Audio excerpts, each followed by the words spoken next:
Ceci est un livre audio autogénéré par Google. Introduction. Julie Hermès, Charlotte Plédo et Olivier Servet. En 1965, Harvey Cox, théologien protestant, professeur à l'université de Harvard, publie un ouvrage qui deviendra un classique des études religieuses, The Secular City. Dans ce livre, l'académique américain anticipe une société où les croyants seraient largement minoritaires, et où le religieux s'inscrirait de plus en plus comme un vestige du passé. En 1994, soit 30 ans plus tard, dans un autre opus intitulé Fire from Heaven, ce même Cox contredit sa propre analyse d'une sécularisation inévitable en mettant au premier plan un mouvement qu'il n'avait pas anticipé, le pentecôtisme. Il souligne d'emblée sa montée en puissance dans la société américaine et au-delà, en s'appuyant sur une série de publications sociologiques parues dans la décennie précédente. Celles-ci commencent à révéler les piliers fondateurs de ces mouvements: visibilité de la foi, charisme, ancrage populaire, Anderson 1979, McGuire 1982, Blumenhofer 1993. C'est à cette période aussi, au début des années 1990, que le monde de la recherche en langue française commence à s'intéresser au phénomène pentecôtiste. Charouti 1987, Aubrey 1991A, Aubrey 1991B. La socio-anthropologie du religieux francophone est alors notamment traversée de discussions sur la désinstitutionnalisation des organisations du croire et la montée en puissance d'une dynamique de subjectivation de l'expérience religieuse. Le concept d'émotion y est abondamment utilisé. Hervieux-Léger 1990. Ce cadre d'analyse sera notamment posé au travers du livre de référence d'André Corten, 1995, sur le pentecôtisme au Brésil, proposant un premier état de la question en français. Le pentecôtisme y est qualifié de religion de l'émotion du pauvre, dans la lignée des débats en cours, notamment dans le contexte d'un débat avec la théologie de la libération qui, par son inspiration marxiste, censure l'émotion compassion face à la misère. Cette théologie catholique revendique l'indignation éthique, certes, mais sans effusion émotionnelle. La théologie de la prospérité pentecôtiste, à contrario, fait du pathos, de elle l'expérience émotion, une arme de conquête du monde des précaires. Au même moment, Jean-Pierre Bastian, 1994, dirige le premier ouvrage collectif francophone sur le protestantisme latino-américain. Dans sa contribution, il utilise ce même terme d'émotion pour qualifier ces mouvements chrétiens émergents. Le terme fera pour ainsi dire école, puisque quelques années plus tard, un autre spécialiste français du protestantisme, Jean-Paul Willem, 1999, utilise aussi l'adjectif émotionnel, comme qualificatif premier du pentecôtisme. La multiplication et la diffusion internationale d'études empiriques sur les pentecôtismes verront ensuite émerger d'autres angles d'approche. Willem évoque ainsi la fonction de protection et d'encadrement vis-à-vis de populations précarisées. Willem, 1999. Sylvie Pedron-Colombani, qui enquête alors dans le Guatemala urbain, 1998, considère la conversion au pentecôtisme comme un analyseur de transformation sociale plus large. Elle relève l'ambiguïté et la complexité de ces mouvements valorisant à la fois l'individualisation et la communautarisation, la modernité médiatique et la tradition thérapeutique, les ancrages locaux et transnationaux. Une telle approche des pentecôtismes met en lumière le levier profondément social de ce mouvement, tandis que ses multiples imaginaires, notamment politiques, sont simultanément mis en avant par plusieurs chercheurs. Pedron-Colombani souligne ainsi la fonction primordiale d'ascension sociale des mouvements pentecôtistes guatémaltèques. Dans une veine similaire, Pierre-Joseph Laurent 2003 pense les pentecôtistes burkinabés accent aigus comme une religion du groupe de la sortie du groupe. La conversion religieuse vise alors à accompagner un changement de perspective des villageois Mossi, qui adhèrent ainsi massivement à une forme de la modernité globalisée sans quitter totalement le mode de pensée de l'Afrique coutumière. Pas de désenchantement avec la modernité, le pentecôtisme permet de se mouvoir dans un contexte ambivalent de modernité insécurisée, c'est-à-dire de mise en contact avec la globalisation qui, par le pentecôtisme, permet à ces convertis de s'affranchir des obligations de la tradition. Laurent 2003, 7-22. Au milieu des années 2000, Une autre approche met l'accent sur la dynamique spatiale du pentecôtisme et notamment sa dimension transnationale. Et si, pour certains, cette caractéristique est surtout l'apanage d'un néo-pentecôtisme, porté par des mutations théologiques complexes et marquant un embranchement singulier au sein du pentecôtisme, d'autres chercheurs démontreront la généralisation de cette caractéristique à des groupes plus anciens aussi, Boyer 2008, Fancello 2006. Dans ce creuset d'études à caractère plus transversal, indépendamment du débat pentecôtisme-néo-pentecôtisme, la nature et les modalités de la diffusion deviennent des angles d'approche privilégiés avec quelques études de cas symptomatiques, Fancello 2003. C'est aussi le moment de penser les pentecôtismes dans un contexte d'entreprise transnationale, Corten et al. 2003, voire dans un esprit de globalisation religieuse dont les pentecôtismes semblent témoigner à merveille, Bastian et al. 2001. Enfin, de façon atemporelle, une série d'études s'intéressera à la nature multiforme et complexe du pentecôtisme dans ses formes cultuelles foisonnantes, Boyer 1997. À travers les concepts de recomposition Bastian 2004, de syncrétisme de surgie 2003, voire de butinage Suarez 2009, on retrouve tout le spectre des qualités d'accommodement et d'intégration, de plasticité ou de mimétisme de ces mouvements évangéliques de Pentecôte. Au vu de cette perspective diachronique de la littérature francophone sur les pentecôtismes, il faut reconnaître que celle-ci est restée somme toute assez modeste en comparaison avec les mondes anglophones, hispanophones ou lusophones. Et ceci est particulièrement pertinent pour les approches valorisant le croisement élargi de cas empiriques, au-delà des ancrages confessionnels ou culturels spécifiques. Ainsi, sur une période de plus de 20 ans, les ouvrages collectifs en langue française dédiés à cette question sont en reste.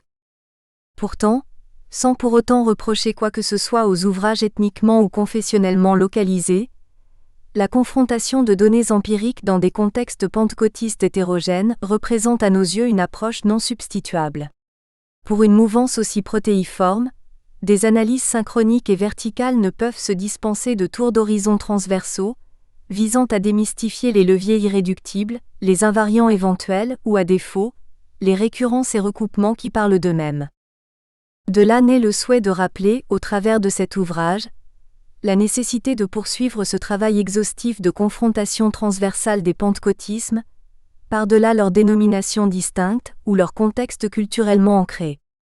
Car si les études sur le pentecôtisme foisonnent, c'est aussi parce que le croisement des données empiriques fait émerger de nouvelles façons de définir le croire, à la frontière entre le sacré et le profane, le social et le politique, le fondamental et le pragmatique. C'est aussi bien entendu parce que ces types de nouveaux mouvements religieux, de plus en plus inclassables, évoluent au même rythme que les dynamiques contemporaines globales. Autant le dire d'emblée, l'arrêt sur image relève de l'impossible. À peine circonscrites, mises en forme, les réalités incarnées par le mouvement pentecôtiste se dérobent. La nouvelle dénomination refaçonne déjà les priorités, questionne des catégories étriquées, réitère ou atténue la thèse de la sécularisation. En ce sens, le pentecôtisme n'existe pas ou n'existe plus. Au singulier, il fait référence à une réalité essentialisée, insaisissable, désynchronisée car dépassée par l'immédiateté des vécus, des témoignages, des problèmes à régler. Et pour cause, comme on l'a mentionné, les pentecôtismes se nourrissent souvent de cette ambivalence qui structure leur discours et leur fonctionnement. Bien des groupes semblent d'ailleurs jouer de ce malentendu productif, Salin, 1989. Il faut valoriser l'émotion du pauvre, Corten 1995, mais néanmoins légitimer l'accumulation des richesses, rester une religion du peuple, mais encourager l'ascension sociale, se détacher des choses du monde, mais devenir un entrepreneur renommé, valoriser l'identité noire mais tout faire pour la blanchir, reconnaître les religions indigènes mais seulement sous les traits du diable. La marge de manœuvre ainsi créée par de telles oppositions permet une infinité de combinaisons. Néanmoins, une fois adaptée aux problématiques locales et aux difficultés des fidèles, la formule sera déclarée unique et irréductible à tout autre. En cela, les pentecôtismes de tout temps demeurent des religions de la conversion, préconisant une rupture radicale avec le passé, voire avec le monde entier. Comme nous l'avons vu, l'extrême plasticité s'avère ainsi une qualité fondamentale des pentecôtismes contemporains. Leur qualité de propagation fondée sur une souplesse théologique et pratique sans égale, démontre à foison combien chaque Église est capable de rencontrer des contextes locaux multiples et de s'y fondre. Cet ouvrage mettra ainsi l'emphase sur la dimension identitaire, sociale, citoyenne, communautaire, du mouvement pentecôtiste, ainsi que sur son discours pratique centré sur les problèmes ordinaires de ses fidèles. Au-delà des théories de l'émotion ou celles du bricolage, il s'agira de revenir à une perspective qui valorise l'ancrage social des convertis et les logiques éminemment pratiques des pasteurs de ces mouvements. On y verra comment chaque Église, qu'elle soit africaine, américaine ou européenne, migrante ou native, ethnique ou désethnicisée, adopte un fonctionnement propre, intimement lié aux enjeux de son territoire d'implantation. Sans grande surprise, les églises pentecôtistes se calquent sur les tensions et les problématiques quotidiennes de ceux qu'elles souhaitent convaincre. Celles-ci varient d'un lieu à un autre, d'une époque à une autre. On ne s'étonnera donc pas des infinies variantes pentecôtistes. L'objectif de prosélytisme se heurte à peu d'obstacles conceptuels ou liturgiques. Le désir de répondre aux attentes des fidèles constitue la priorité, car les problèmes à régler demeurent l'une des motivations clés de la conversion. Au risque de prêcher pour un pragmatisme de fond, il faut reconnaître au pentecôtisme leur sens du concret et du quotidien. Il n'est pas de liturgie qui n'intègre le langage de son interlocuteur, l'origine évidente ou détournée de ses angoisses, l'étendue de ses expectatives.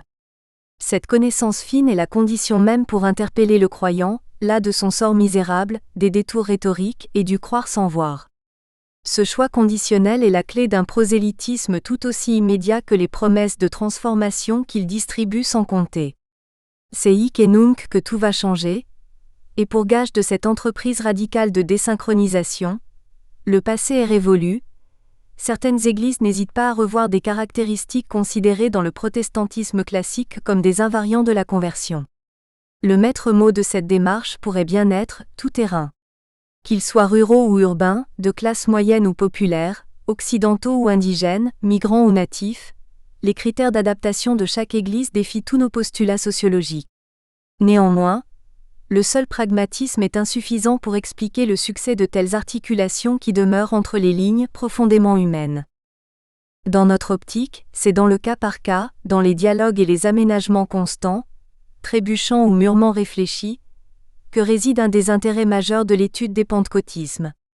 La trame de ce livre suivra cet attrait pour la singularité, pour l'adaptation propre et irréductible de chaque église à son milieu d'appartenance ou d'accueil. Et la succession narrative de ces diverses tentatives d'imprégnation remet petit à petit en perspective les priorités de chacune. Car au bout du compte, leurs imaginaires culturels, leurs occurrences géographiques, leurs ancrages ethniques, ont pour seule véritable transversale la résolution urgente du quotidien. De l'hétérogénéité contextuelle ou structurelle, il ressort ainsi une certaine homogénéité de processus et de dispositifs. On ne s'étonne guère, par exemple, de voir ainsi certains postulats voler en éclats. De fait, l'Église universelle du Royaume de Dieu, EURD, chef de file symbolique des néo-pentecôtismes, qu'on dit fédératrice et profondément communautaire par excellence, change de ton à son arrivée sur le sol bruxellois. L'analyse d'Elisabeth Marel s'inverse les imaginaires. Dans la capitale belge, l'EURD y devient, contre toute attente, l'église de la sortie de l'identité brésilienne. L'auteur montre combien les Brésiliens présents à l'EURD, en Belgique, majoritairement composés de fidèles africains, justifient leur conversion par la volonté de s'extraire de la communauté dont ils sont issus. Tout, dans les cultes, semble en effet viser à atténuer le sentiment de collectivité. L'anonymat y est privilégié. Le combat contre les démons aussi s'extrait des références collectives, telles les orixas prioritairement visées au Brésil, pour s'orienter vers ses démons personnels. Misère, alcool, tabac, violence conjugale ou autres signes d'une emprise diabolique. Le fidèle demeure ainsi seul responsable de l'amélioration de sa situation, et la véritable effusion émotive est transférée de la collectivité à l'individu au moment de l'exorcisation en tête-à-tête avec ses démons. Par une observation minutieuse des séquences du culte, l'auteur démontre point par point que pour les Brésiliens, l'EURD revêt à Bruxelles un rôle très différent de sa forme brésilienne initiale. Loin d'y rechercher une forme de continuité communautaire, le temple semble ici donner sens à la déception survenue face à une communauté de faux frères, et par là même, replace l'individu plutôt que la collectivité au centre du culte. À 100 km de la capitale bruxelloise, on trouve au contraire un type de pentecôtisme en migration qui fonde sa raison d'être sur l'alliance communautaire. L'Église décrite par Chiarella Materne s'affaire à recréer la communauté des frères au-delà de la migration. L'effusion est collective, et tout, dans la gestuelle et les discours, vise à renforcer cette solidarité du lien. Et pour cause, ce ne sont plus avec les attentes des habitants de la capitale que la nouvelle Église doit composer, façonner sa raison d'être et sa mission. Dans la région provinciale du Hainaut, le discours des fidèles est surtout marqué par la sensation d'isolement, la difficulté à trouver du travail et la coupure avec la communauté de la diaspora. À l'opposé du cas de l'EURD à Bruxelles, c'est ici la récréation d'une communauté des frères qui est privilégiée, dans tout son potentiel de rassemblement et de mise en réseau de solidarité mutuelle.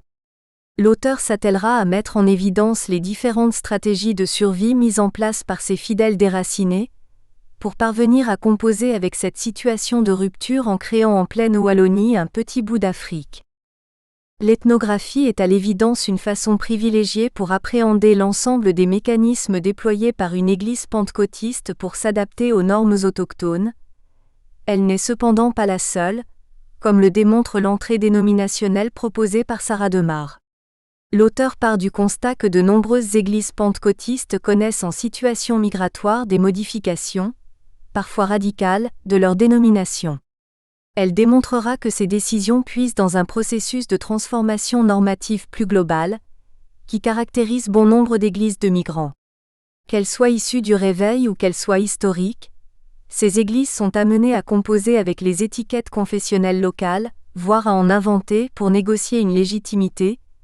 Ce processus dit d'affiliation dévoile ainsi un temps au cours duquel l'Église candidate travaille à la reconnaissance d'une liturgie qui soit constitutive de l'identité protestante, mais néanmoins distincte des normes autochtones. Une telle négociation amène à dévoiler des problématiques souvent davantage empreintes de revendications ethniques que véritablement religieuses. Et pourtant, l'auteur montrera que ces processus de déplacement et de recomposition identitaire ne peuvent être réduits à une question de vitrine, culturelle, encore moins à une politique valorisant l'authenticité africaine. Dans une réflexion soulevant des enjeux protéiformes, l'auteur rappelle l'ampleur des transformations, en l'occurrence sémantiques et symboliques, d'une église implantée dans un nouveau territoire. Le cas de la fondation Mama Olangi est une autre forme de pentecôtisme traversée par des logiques de passage décisives, reliant des mouvements locaux et internes en filiation avec l'esprit de Pentecôte et un mouvement international et externe lié à l'expansion des Assemblées de Dieu, AD. Initié au Congo au début des années 1990 par le couple Olangi, le ministère du combat spirituel s'inscrit dans la continuité du réveil pentecôtiste porté par une contestation laïque et charismatique qui fait sortir les pentecôtistes des AD et les autres chrétiens, catholiques et protestants, des structures cléricales. C'est ici très clairement l'attrait du développement et la perspective d'une connexion à l'international qui motive les acteurs locaux à rejoindre l'école des missionnaires pentecôtistes, tributaires de moyens financiers très conséquents, et à conformer leurs pratiques du Saint-Esprit et de la guérison dans la perspective de la délivrance pentecôtiste. Au cœur de ce compromis ontologique figure une appropriation laïque de la vérité cachée contenue dans la Bible.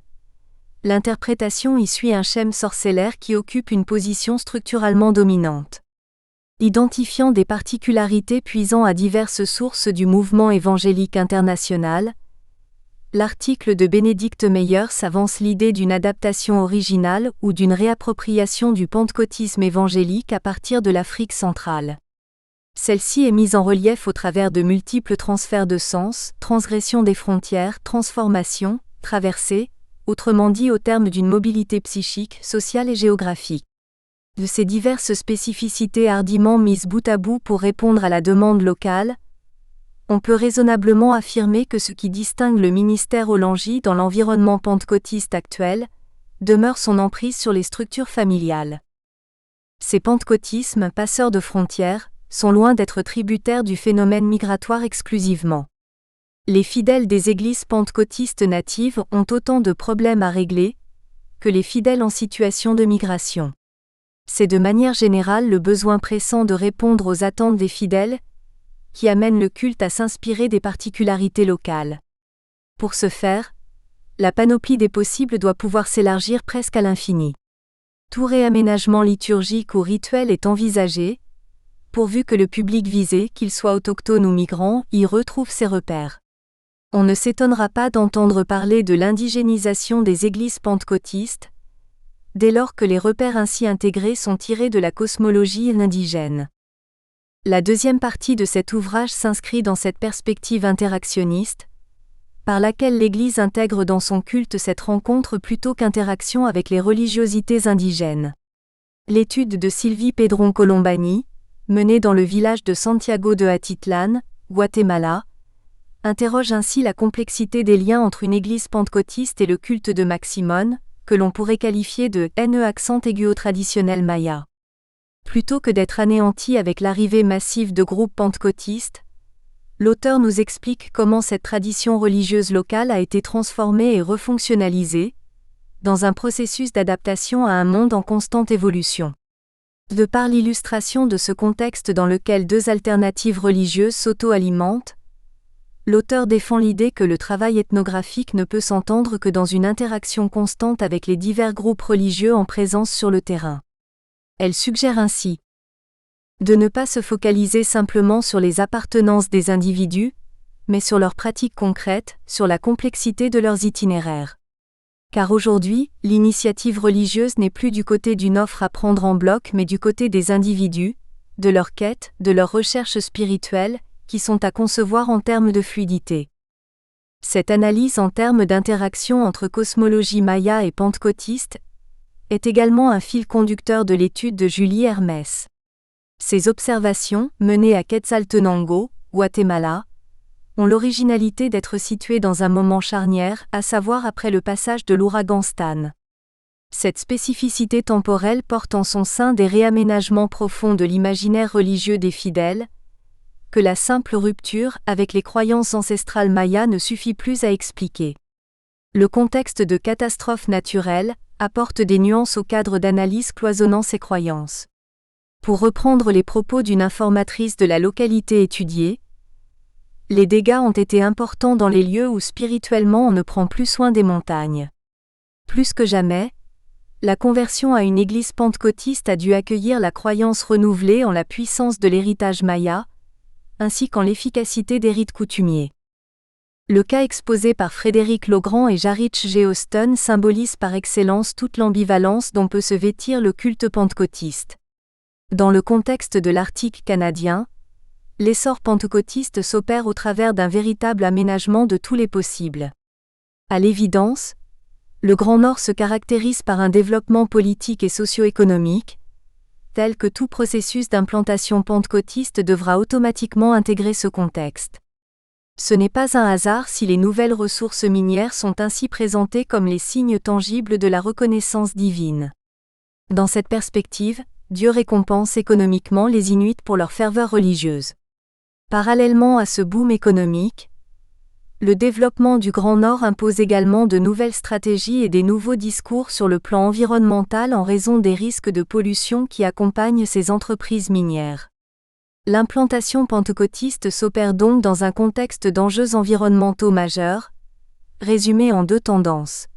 Les écologistes et autres environnementalistes, d'une part, les entreprises et multinationales étrangères d'autre part. Pour échapper à ce paradoxe, les auteurs montrent comment le groupe du CAM, Canada Awakening Ministries, élabore un positionnement profondément ambivalent. D'un côté, il encourage le développement socio-économique du Grand Nord, le réseautage international avec le Pacifique Sud, l'incorporation de conceptions allochtones, incarnant ainsi progrès et avenir. De l'autre, il soutient les leaders locaux et valorise des symboles ancestraux comme le tambour ou les vertus de la nourriture traditionnelle, autant d'initiatives qui le placent du côté de la résistance aux grands bouleversements. Cette capacité à jouer simultanément sur deux tableaux apparaît dans le Grand Nord comme une caractéristique majeure de ces mouvements et un facteur décisif de leur succès. Cette étude de cas montre une fois de plus la capacité extraordinaire de gestion de l'entre-deux, qui caractérise les églises pentecôtistes. Un choix qui permet de garder ouverts tous les possibles, plutôt que de signer un camp, de façon unilatérale et ainsi compromettre la conversion d'une partie des fidèles. Cette ouverture soigneusement conservée explique la difficulté d'œuvrer à définir les invariants des pentecôtismes. La plupart des textes s'y consacrant finissent par reconnaître l'aspect idéal typique, pour ne pas dire rhétorique, des catégories ainsi formées.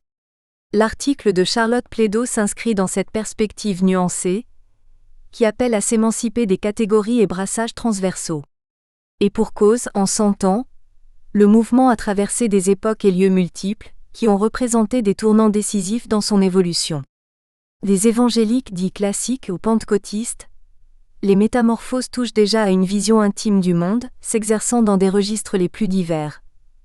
La rage des pasteurs, l'ardeur du combat contre les démons et l'implication politique n'ont plus rien de commun avec l'ascétisme et l'apolitisme du mouvement évangélique original. Des pentecôtistes aux néo-pentecôtistes, s'ouvre encore un tout autre pan de l'histoire du religieux. La visibilité médiatique est effrénée, l'enrichissement et l'ascension sociale se règlent en tête-à-tête avec Dieu, l'efficacité des réseaux pentecôtistes continue de desservir cette conception plus utilitariste de la foi, etc. En somme, c'est une chose d'être évangélique, c'en est une autre d'être pentecôtiste ou néo-pentecôtiste.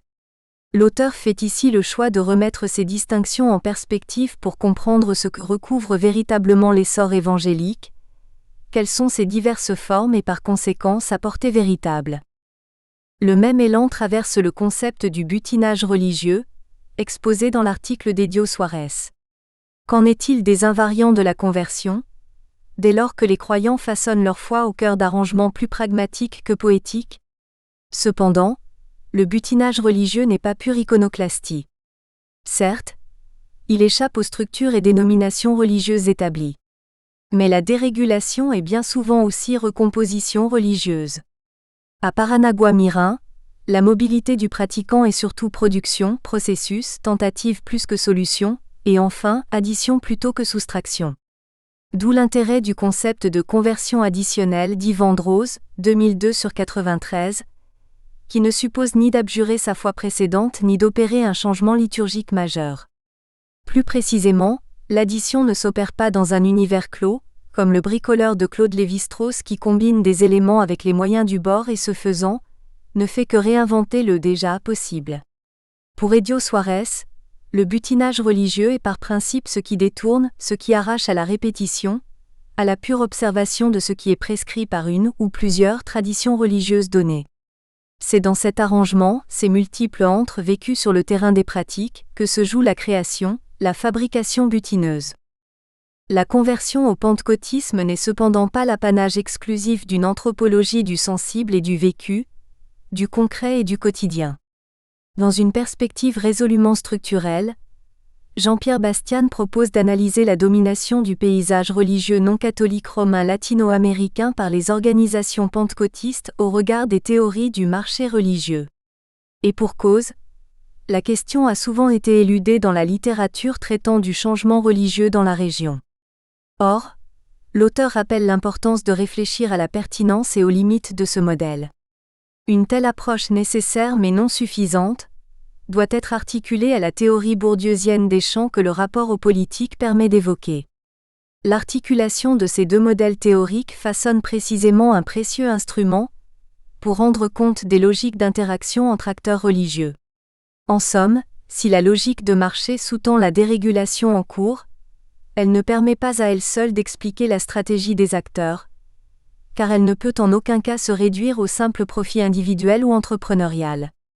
La logique de champ permet d'expliquer la finalité de l'action des acteurs pentecôtistes en concurrence dont le mobile ultime est moins le marché que la reconnaissance sociale et la recherche d'une citoyenneté. L'ensemble des contributions de cet ouvrage met ainsi l'accent sur la dimension existentielle du mouvement pentecôtiste, ainsi que sur son contenu profondément pragmatique, résolution urgente des problèmes du quotidien. Dès lors que ces motivations très concrètes animent de nombreux croyants pentecôtistes, on ne peut que conclure à une primauté du contenu sur la forme.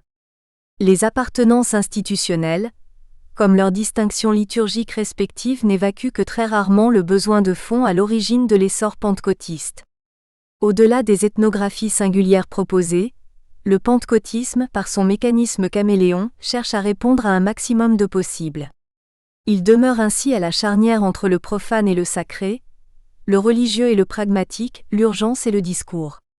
En quelque sorte, cas limite, le mouvement pentecôtiste s'affranchit de nombreuses dialectiques théoriques ou du moins offre matière à les remettre en chantier. La dialectique entre Église et secte, par exemple, est profondément réinterrogée par la forme même que prend le mouvement pentecôtiste. C'est au creux de ce débat que s'inscrit la postface de Michael Singleton. Ce professeur émérite de l'Université catholique de Louvain, aussi ancien père blanc, propose une réflexion élargie sur ce qui est ou n'est pas en jeu dans les rapports tendus entre l'ordre établi par le centre haut d'une société et des phénomènes périphériques qui, parfois sans le savoir ou le vouloir pleinement, le contestent. La dialectique Église-secte est en ce sens vitale, en même temps qu'elle est sans fin, comme le démontrera l'anthropologue à l'aide de logiques discursives et graphiques. Finalement, quelle que soit leur focale de prédilection, les allées et venues conceptuelles suscitées par l'étude du mouvement pentecôtiste empêchent la sphère du religieux de se cristalliser dans une quelconque dualité. L'Église universelle du Royaume de Dieu, non-communauté des immigrés brésiliens de Bruxelles.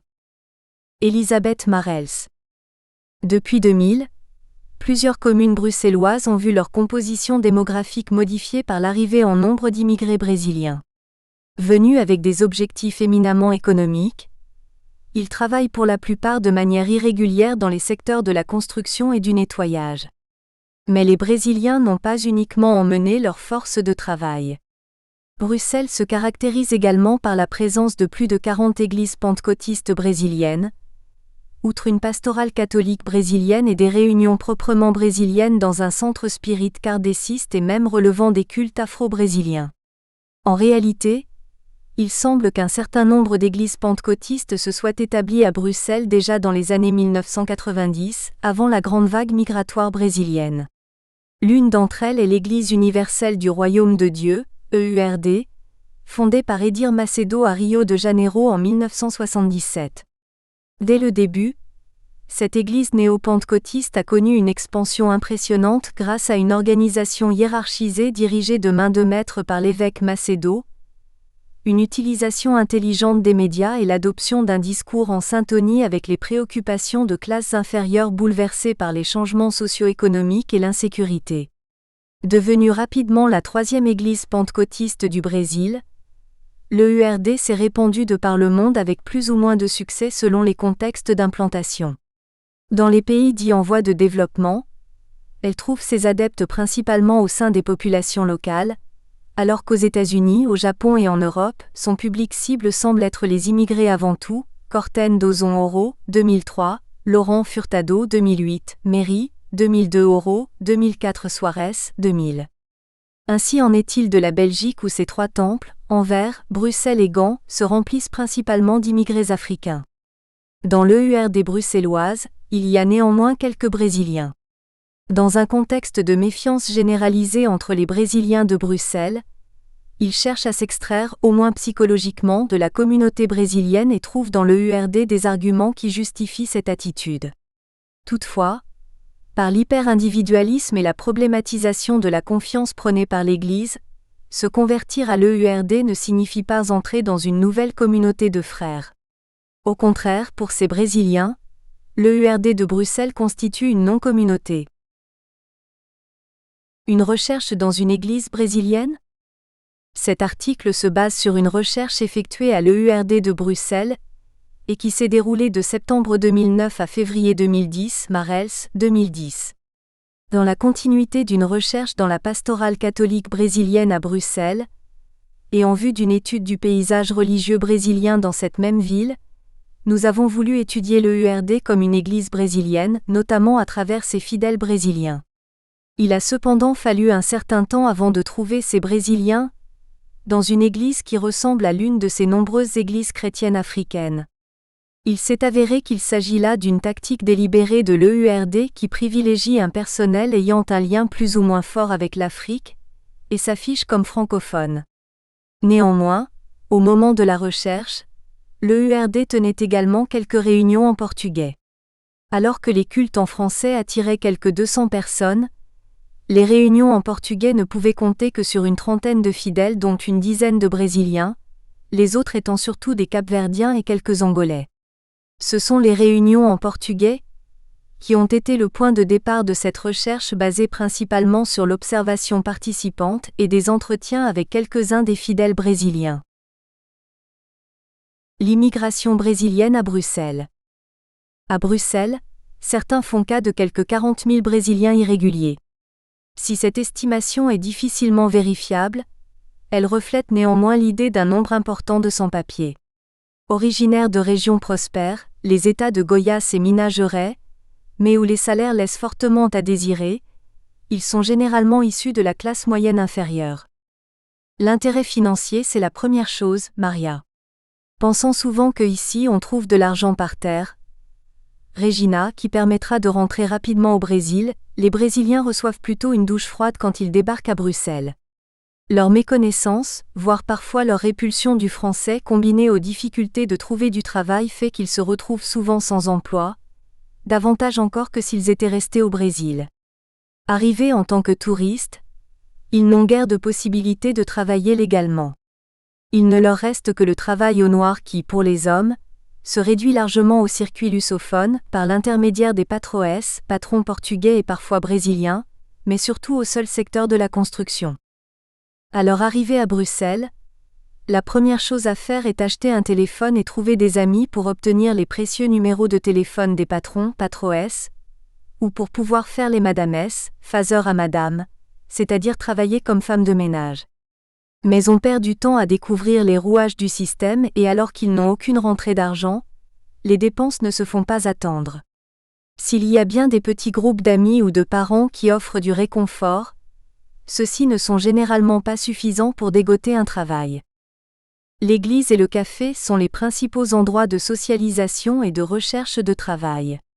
Certaines églises offrent parfois un logement provisoire ou donnent, prêtent, de l'argent pour dépanner en cas d'urgence.